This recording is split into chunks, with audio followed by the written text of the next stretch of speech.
통계적으로 지금 매매 스타일을 바꾸면 보통은 폭망한다. 매매 스타일을 바꾼다는 것 자체가 굉장히 어려운 일이긴 한데, 트레이딩을 하시거나 코인을 하시는 분들은 본인의 매매 스타일들이 다들 있죠. 짧게 단타를 치시는 분들도 계시고, 완전히 초단타 스캘핑을 하시는 분들도 계시고, 아니면 매수를 하고 나서 진득하게 기다리는 스윙을 하시는 분들도 계신데, 매매 스타일을 바꾸면 폭망한다 라는 내용이 어떤 뜻인지 한번 보도록 하겠습니다. 하락의 이유를 여러 가지로 설명할 수 있지만 오늘은 통계 이야기를 좀 해보겠다. 내가 제일 좋아하는 테더 분석, 얘만 제대로 파면 큰 파도는 최소 절반은 피할 수 있다. 지금까지 글로 써주시고 영상으로 만든 데 있어서 테더를 많이 다뤘었죠. 솔직히 이슈고 그래프고 다 씹어먹을 정도로 제일 직접적인 녀석이다. 그죠? 테더 마켓에서 코인을 사고 팔고 할 수 있는데, 또 달러를 이용해서 테더를 사고 팔 수 있는 마켓이 있죠. 이 테더 마켓을 말씀드리는 겁니다. 해외 테더부터 잠깐 다뤄보자면 3월 31일 국내 시각으로 밤 9시 시장에서 다량의 테더가 빠져나갔다. 여기서 이렇게 큰 움직임이 나왔습니다. 참고로 테더는 테더사에서 몇만 달러인가 이상이면 달러 가치로 직접 교환을 해주니 테더가 빠져나갔다고 생각해 볼 수 있지만, 그냥 몇몇 계정에 의해 미션 끝낸 수확당한 테더가 묶여있다고 볼 수도 있다. 보통 이런 경우 코인 시장은 일주일 내내 떡락이 나온다. 알트코인을 가지고 있다가 알트코인들의 가격이 올라가거나 아니면 직접 올리거나 여러 가지 이유가 있겠지만 수확을 한다라는 게 이제 현금화를 했다라는 걸로 볼 수 있겠죠. 보통 이런 경우 코인 시장은 일주일 내내 떡락이 나온다. 이건 내가 과거 블로그에서도 여러 번 지적을 했던 부분이기도 하다. 이거 여러 번 다뤘던 내용입니다. 바로 이런 식으로 말이다. 그러니까 테더가 갑자기 여기서 확 올랐죠. 오른쪽은 블루 테더의 그래프입니다. 그리고 이 노란색은 비트코인 차트를 이야기하죠. 그러니까 고점 근처에서 갑자기 테더 거래가 확 발생하고 나서 코인이 이렇게 하락을 했습니다. 한 5% 정도 하락을 했죠. 바로 이런 식으로 말이다. 일반적인 개인 투자자들이 가진 애매한 데이터 마이닝의 수단이 있다. 첫 번째, 테더가 프린팅되면 코인이 오른다. 그러니까 테더를 발행했다, 뭐 이런 뉴스가 나오면 코인이 오른다라고 많이들 생각하시죠. 두 번째, 비트가 거래소로 입금되면 코인이 내린다. 그죠? 뭐 특정 거래소로 몇만 비트가 입금됐다, 뭐 몇천 비트가 입금됐다, 이런 게 뉴스에 항상 나오는데, 그러고 나면 항상 코인이 내렸다라고 생각들 하죠. 하지만 내가 제일 중요하게 크게 체크하는 수단은 거래소 내의 테더 변동이다. 우리 회사 B2B 프로젝트에서도 중요한 포션을 차지하기도 하고, 그죠? 저희 회사가 다양한 일들을 하고 있습니다. 뭐 블로그만 하고 있고 유튜브만 하고 있고 한 게 아니라 다양한 일들을 하고 있죠. 그리고 이게 대외 이슈에 의해 현재 사이클 내에 알트 펌핑이 한 번 더 남을 수 있고 없을 수 있다. 앞으로 어떤 이슈가 나오느냐에 따라서 현재 사이클 내에서 펌핑이 한 번 더 남았을 수도 있다라는 거죠. 나는 보통 이렇게 마지막으로 하나 더 남았을지 모를 사이클은 과감히 버린다.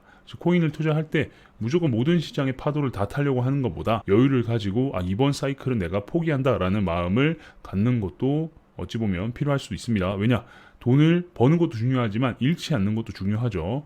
물론 나는 이번 사이클 매매는 쉬었다. 인플레, 전쟁, 중국 코로나, 원자재 등등 모니터링 할 수 있는 이슈의 개수가 내 깜냥을 넘어섰기 때문에 이번에는 안 먹고 안 잃는 것을 선택했다. 그죠? 이게 아주 중요한 부분입니다. 이 정도는 사실 어느 정도 경험과 여유가 있어야 할 수 있는 부분이기도 합니다. 아무튼 지금 시장의 변수가 너무나 많았죠. 인플레이션부터 시작해서 전쟁, 코로나, 원자재, 지금 어마어마한 변수들이 있기 때문에 경기도일님께서는 차라리 매매를 안 하겠다라고 생각하신 거죠. 3월 31일 테더 품귀 현상이 벌어지면서 4월 1일 새벽에 일시적으로 비트와 이더가 오르길래 한번 사이클이 남았나 보다 생각했다. 그러니까 테더 품귀 현상이라는 게 테더 시장에서 테더가 부족해지면서 테더의 프리미엄이 생긴다라는 걸 보고 테더 품귀 현상이라고 말하죠. 그리고 하루 뒤 4월 1일 새벽에 일시적으로 비트와 이더가 올랐다라는 건 이 품귀 현상이 빚어진 테더를 이용해서 비트와 이더를 샀다라고 볼 수 있는 거죠. 그런데 그 이후 비트와 이더, 알트는 상당한 조정을 겪었다. 많은 사람들이 이젠 진짜 가는가 보다라고 생각을 했죠.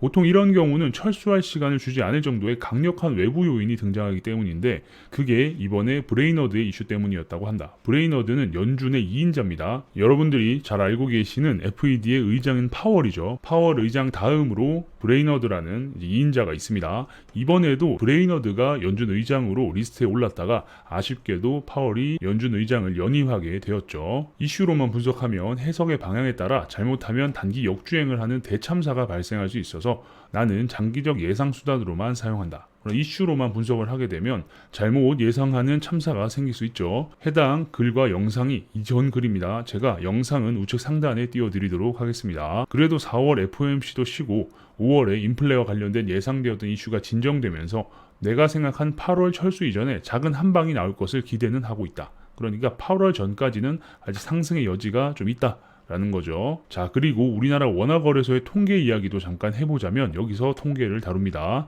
웬일로 이런 데이터를 국회에 제공했는지 신기하다. 누가 괜히 데이터 줬다가 오, 얘가 구멍이구나 생각하고 청문회 참고인으로까지 불려나가는 그런 참사가 발생할까 다들 몸을 사렸는데 말이지. 아무튼 데이터가 나왔으니 같이 한번 보자.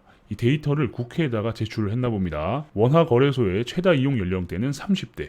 그럴 수밖에 없다. 이제 직장은 다니고 있으며 결혼까지는 좀 여유 자금도 있고 작지만 적극적으로 늘리고 싶어 한다. 그죠? 모두가 시드를 늘려서 결혼하는데 사용하고 싶어 하죠. 인스타 페북으로 이상은 높고 현실은 은행이나 펀드 주식으로 굴리기에는 너무 느리거나 진입 장벽도 크다. 그죠? 그리고 최근 몇 년 동안 주식으로 대박 난 것보다 코인으로 대박 나서 팔자 고쳤다. 뭐 이런 이야기들이 훨씬 많기 때문에 젊은 사람들은 훨씬 더 코인을 선호하죠. 최다 이용 연령대가 30대라는 건 투자에 활용할 자산이 적으니 메뚜기처럼 종목을 옮겨 다녀서 시드 규모의 핸디캡을 수익률로 커버하려는 목적이 큰 것 같다. 그러니까 이것하고 저것하고 해서 몇 번만 먹으면 시드를 이렇게 불릴 수 있다. 라는 그런 이야기들이 많이 돌죠. 그렇기 때문에 이제 작은 시드, 그러니까 몇 억 이렇게 되는 게 아니라 뭐 1,000만 원, 또 몇백만 원의 시드 규모의 핸디캡을 여러 가지를 잘 타서 수익률로 커버를 하기 위해서 코인 투자를 하고 있다라는 겁니다. 1인당 가상자산 보유 규모 100만 원 이하. 이것도 아마 30대의 영향이 클 것 같다. 평균을 깎아먹는. 그러니까 많이들 투자하긴 하는데 큰 돈을 투자하는 사람들은 잘 없다라고 볼 수 있는 거죠. 내 주변의 40대, 50대들은 1회당 거래 금액은 크다. 근데 거래를 안 하고 못한다. 그러니까 뭐 2억, 3억씩 매수를 하긴 하는데 잦은 매수, 매도를 하는 게 아니라 사놓고 진득히 기다리는 거죠. 40대는 정보의 양과 속도 부분에서 뒤처지다 보니 30대와는 매매 트렌드가 좀 다른 것 같다. 다시 말해 안 급하다. 느긋하게 스윙한다. 그러니까 내가 시드머니를 가지고 당장 뭘 해야 될 필요가 없이 여유가 있는 돈으로 하는 거예요. 그리고 나는 사업을 하거나 회사를 다니면서 자리를 잡아서 꽤 높은 연봉을 받고 있기 때문에 그걸 가지고 편하게 생활을 하면서 코인이 오를 때까지 기다릴 수 있는 여력이 있는 거죠. 높다고 좋은 건 아니지만 평균은 30대가 다 깎아 먹을 것이다. 물론 20대도 뭐 30대보다 더 적은 규모로 투자를 하겠지만 어쨌든 30대가 가장 많이 투자를 하고 있다라는 전제가 있기 때문에 이 부분도 20대보다는 30대에도 영향이 있을 것이다 라고 말씀드리는 겁니다. 40대가 보유금액과 거래금액 모두 최대 피크를 차지하고 있을 것이다. 당연히 자금력은 40대가 제일 클 거다. 뭐 물론 이거는 당연한 이야기죠. 그리고 코인 투자를 해가지고 성공하신 분들은 40대보다 뭐 훨씬 더 큰 돈을 굴리는 사람도 있겠지만 그건 아주 소수죠.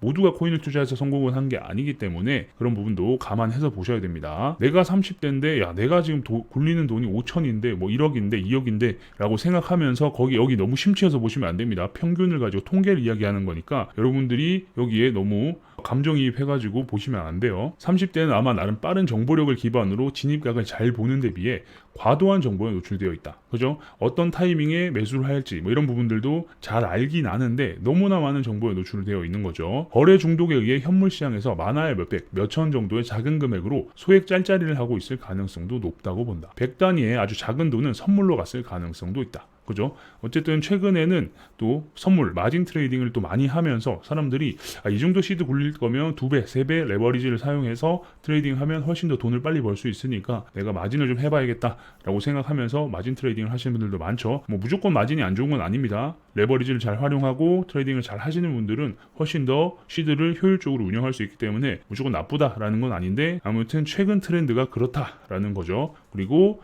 몇백, 몇천 정도의 돈으로 그냥 소액 짤짤이 그래서 1,000만 원 넣어놓고 3% 오르면 30만 원 수익 아싸 뭐 이런 것들을 하고 있을 가능성이 높다라는 거죠. 그래서 보통 폭망하는 케이스가 있다. 각자의 장점을 살려야 하는데 어설프게 벤치마킹하는 경우다. 그러니까 스윙 잘하고 있던 사람이 갑자기 단타하는 거 보고 나도 단타 해가지고 2% 먹으면 2천만 원에도 60만 원인데 그럼 하루 60만 원이 어디야? 이렇게 생각해버릴 수도 있는 거죠. 정보를 접하는 루트가 느리고 애매한데 마치 매수 포인트와 매매 횟수를 높이는 30대를 부러워하며 어설프게 40대, 50대가 흉내낸다던가 나도 이제 텔레그램 유료 정보방 들어갔으니 이제부터 공격적으로 매매한다 뭐 이래버리면 안 된다라는 거죠. 적은 시드로 존버를 벤치마킹해서 시간만 죽이고 있으면 그것도 좀 곤란하다. 그러니까 100만 원치 샀는데 이거 존버하면 10억 갈 거예요 이러는 사람들, 그리고 그걸 옆에서 동조하는 나쁜 놈들, 그죠? 이러면 안 된다라는 겁니다. 특히나 시가총액을 고려하지 않고 뭐 특정 코인이 지금 얼마인데 뭐 얼마 갈 것이다 뭐 이런 거 말씀하시는 분들 많죠. 금의 시총을 넘어서고 말도 안 되는 시가총액이 달성이 돼야 그 가격이 가능해지는 뭐 그런 것들이 있는데, 아무튼 그런 것들을 고려하지 않고 옆에서도 갈 거예요, 10만원 가요, 20만원 가요, 뭐 이런 말씀을 하는 사람들도 마찬가지로 나쁘다라고 말씀드릴 수 있는 거죠. 오히려 기존 매매 스타일은 그대로 유지하되 판단 근거를 높여 자신의 매매를 보완하는 방향이 더 맞다고 본다. 그러니까 판단 근거를 어떻게 만들지를 계속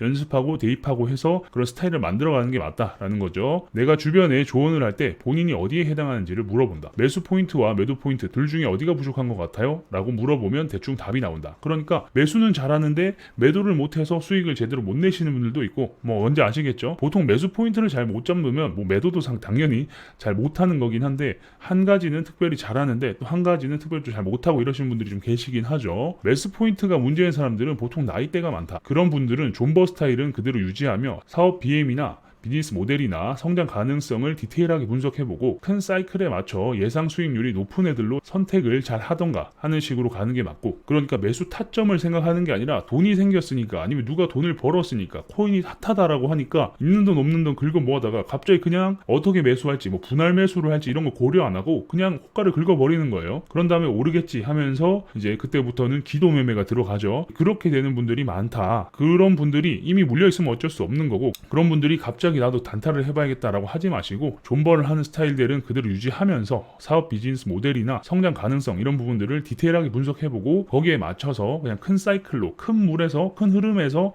트레이딩을 하시는 게 맞다라는 거죠. 매도 포인트가 문제라고 생각하는 사람들은 보통 젊다. 그래서 작은 시드로 단타는 계속하되 끝까지 복리로 불리지 말고 시드 관리 개념을 강화하거나 그래프 작도 말고 추가적인 데이터 분석을 시도해 본다던가 이쪽을 추천한다. 저는 시원하게 말씀드릴게요. 뭐 엘리어트 파동이라든지 피보나치 되돌림이라든지 아니면 뭐 하모닉, 뭐 패턴 이런 부분에 너무 심취해 있는 분들이 있어요. 그래서 그것만 생각하면서 그것만 근거로 가지고 매매를 하신 분들이 많아요, 생각보다. 그런 거보다는 코인이라는 건 또 장점이 있죠. 온체인 데이터도 있고 여러 가지 데이터를 활용할 수 있는 것들이 있단 말이에요. 주식과는 또 다르게. 이제 그런 부분에 있어서 데이터 분석을 시도해보고 나만의 어떤 참고 데이터를 또 만들어보고 그런 노력을 한번 해보는 것도 추천을 한다 라고 말씀드리는 겁니다. 본인들은 매도 포인트가 문제인 것 같지만 사실은 시드 관리가 문제다. 그런 것도 있죠. 그리고 여러 가지가 참 문제가 많은 것 같아요. 작은 시드로 큰 수익을 바라다 보니까 이게 10만원 가면 얼만데 20만원 가면 얼만데 이 생각하고 그 전까지는 그냥 계속 주구장창 기다리고 있는 것도 있고 여러 가지로 시드 관리를 잘 해야 된다라는 겁니다. 급락이 나오긴 했지만 이럴수록 각자 본인들의 스타일을 잃지 말고 보완하는 게 진짜 중요하다. 그죠? 여러분들이 정말 코인을 처음 하시는 분들 말고 또는 처음 하시더라도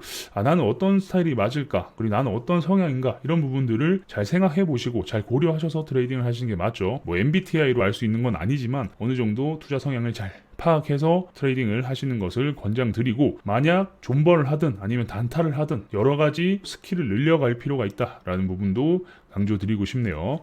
아무튼 갑자기 누군가가 뭐 이렇게 해서 돈을 벌었다, 저렇게 해서 돈을 벌었다, 이런 이야기들이 많죠. 그런 거 듣고 나서 시그널방, 유료방 뭐 이런 데 가입해가지고 뭐 받아가지고 나도 이제 한번 뭐 이런 거 하시면 안 됩니다. 아시겠죠? 그러니까 본인의 스타일을 잘 지켜서 트레이딩 하시길 바랍니다. 이렇게 여러분들께 다양한 정보를 드릴 수 있도록 노력하겠습니다. 영상이 괜찮으셨다면 구독과 좋아요도 눌러주시고요. 알림 설정을 눌러놓으시면 누구보다 빠르게 새로운 정보를 받아보실 수 있으니까 구독, 좋아요, 알림 설정까지 눌러주시면 감사하겠습니다. 계속 위에서 말씀드렸지만 저희 회사에서 또 여러 가지 데이터를 다루고 있고 경기도일님께서도 거기에 일부분을 여러분들께 블로그로 알려드리고 있죠. 그걸 제가 유튜브로 영상으로 만들어서 또 여러분들께 한 번 더 알려드리려고 노력하고 있는데, 또 궁금한 게 있거나 데이터와 관련해서 관심 있으신 분들은 저희 커뮤니티로 들어오십시오. 저희 커뮤니티 뭐 유료방 이런 거 아닙니다. 그냥 들어오시면 다양한 의견 교환과 정보를 나눌 수 있으니까 저희 커뮤니티로 들어오십시오. 경기도일님 블로그 주소도 영상 하단에 있으니까 클릭해서 입장하시면 되고요. 블로그에 들어가셔서 최근 글만 읽지 마시고 과거 글부터 최신 글까지 한번 쭉 보시는 걸 추천드립니다. 그러면 이때는 이렇게 흘러왔구나, 코인과 관련된 인사이트를 넓히시는데 굉장히 많은 도움이 되실 겁니다. 그럼 전 다음 영상에서 뵙겠습니다. 감사합니다.